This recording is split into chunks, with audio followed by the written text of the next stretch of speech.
Dans cette séance, nous allons examiner les différents types de graph-tests d'un système automatisé de production. Le système à étudier est le bain de dégraissage.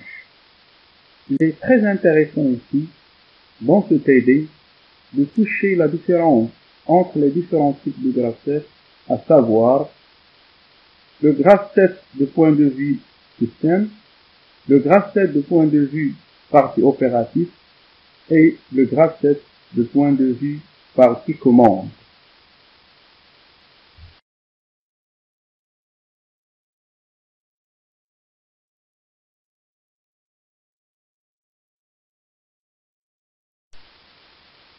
Ce schéma explicatif montre les différents éléments de ce système, ainsi que leur disposition. Exemple, les capteurs P1, P2, P3, H et P, les boutons poussoirs, les particules et D. Les éfecteurs, chariots, paniers, qui seront entraînés par la plupart des moteurs. Et la matière d'œuvre aussi. Ici, les pièces à nettoyer.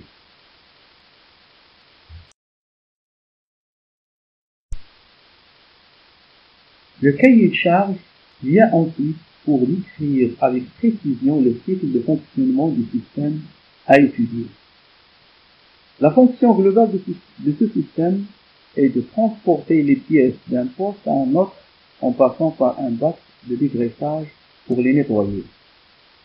Pour ce faire, on note les étapes suivantes. Au repos, le chariot est à gauche et le panier est en haut. Il faut décharger les pièces, évidemment. L'appui sur des particules déplace le chariot à droite, au-dessus du bac de dégraissage. Ensuite, le panier descend dans le bac et y reste pendant 30 secondes. Puis, il remonte. Le chariot continue alors à se déplacer à droite vers le poste de déchargement. Le déchargement se fait manuellement. Une fois le déchargement terminé, l'utilisateur appuie sur le bouton poussoir D pour que le chariot se déplace à gauche et revient à l'état de repos.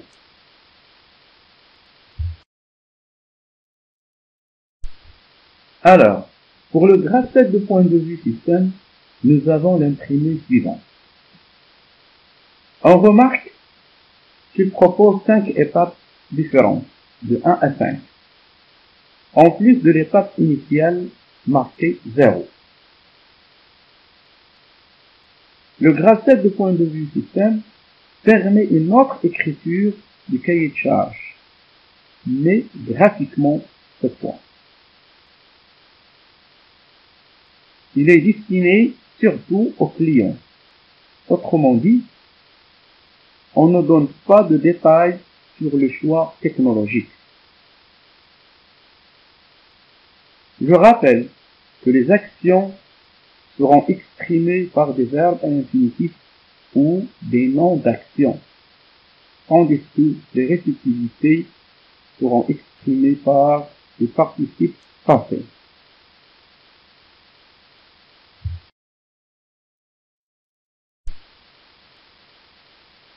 Ce qui donne le travail suivant. L'étape 0, qui est l'étape initiale, correspondant aux éléments de la situation de repos, c'est-à-dire chariot à gauche et panier en haut. Pour passer de l'étape 0 à l'étape 1, il faut que la réceptivité associée à la transition 0-1 est vraie. Autrement, il faut appuyer sur des particles en plus que le système des particules en plus que le système soit en position initiale. Ceci vérifié, on active l'étape 1 et on active par la suite les actions qui lui sont associées. Ici, déplacement du chariot vers la droite. L'activation de l'étape 1 désactive automatiquement l'étape précédente 0. c'est une règle générale du graphe 7. Et ce sera la même chose pour les étapes suivantes. En effet, lorsque la réceptivité associée à la transition 1-2 est vérifiée, on passe à l'étape 2 et on active l'opération de dégraissage. Lorsque la pièce est dégraissée, on active l'étape 3 qui provoque le déplacement du chariot vers la droite. Une fois la réceptivité associée à la transition 3-4 est vraie, on passe à l'étape 4 et on réalise le déchargement de la pièce.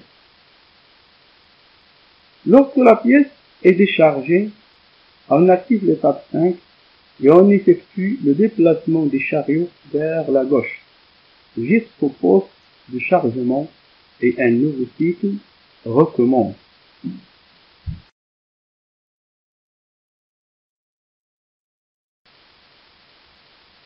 Le graphe 7 partie opérative se définit après celui du graphe 7 du point de vue système.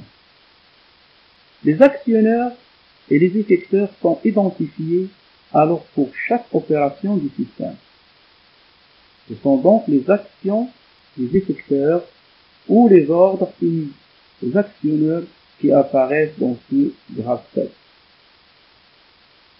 Une autre remarque qu'on note dans cet imprimé est que le nombre d'étapes dans le graphe 7 partie opérative est toujours supérieur ou égal au nombre d'étapes dans le graphe 7 du point de vue système.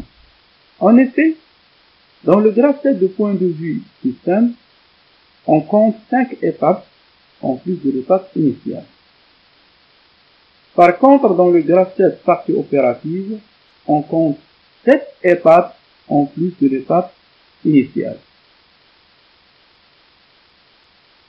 Ceci s'explique par le fait que dans le graphe 7 partie opérative, on donne les détails sur les choix technologiques des actionneurs.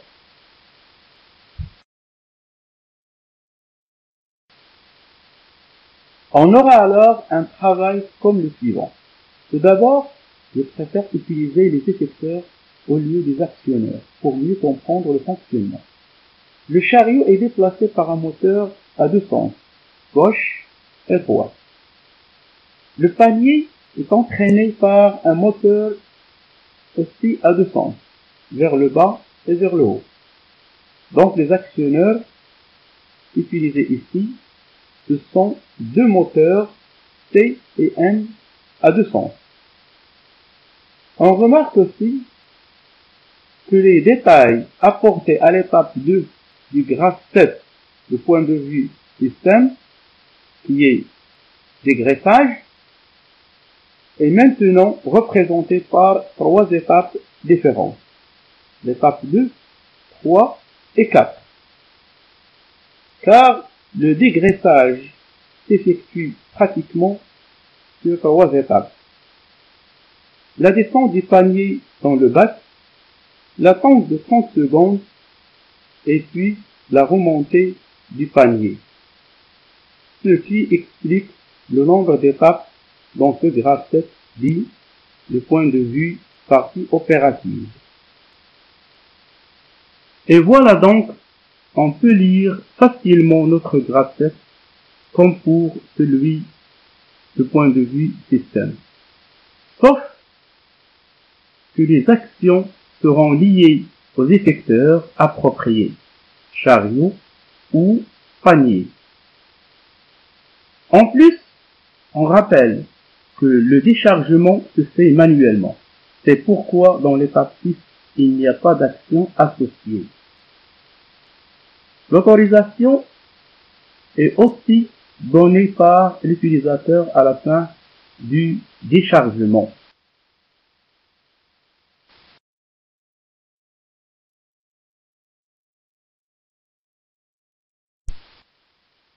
Il est intéressant de donner la syntaxe correcte pour exprimer une attente ou une temporisation. Pour notre système, latence est une temporisation notée T1 de valeur 30 secondes et déclenchée à l'étape 3 du graphe 7 de point de vue partie opérative. La réceptivité associée alors à la transition 3-4 est définie par la fin de sa temporisation lancée dans l'étape 3.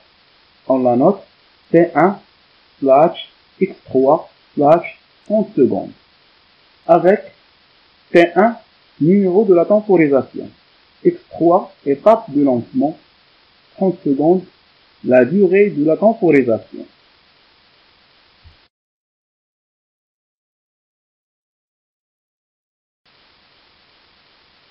On arrive maintenant à la dernière phase qui est la recherche du graphe 7 de point de vue partie commande. Cette fois, le nombre d'étapes reste égal à celui du graphe 7 de point de vue partie opérative. On précise aussi que ce type de graphe 7 est destiné au concepteur, puisqu'il traduit l'ensemble des choix technologiques capteurs-réactionneurs. On rappelle les informations suivantes. Pour un vérin, le préactionneur est un distributeur. Pour un moteur, le préactionneur est un contacteur. Les capteurs seront notés par des variables logiques telles que C1, C2, C3, H, B, D et DC, Y pour des parts fixes. Ici, les actionneurs sont des moteurs à deux sens. C pour chariot et 1 pour panier. On peut leur associer les préactionneurs suivants. C plus et C moins pour chariot à gauche et chariot à droite. 1 plus et 1 moins pour descente panier et montée panier.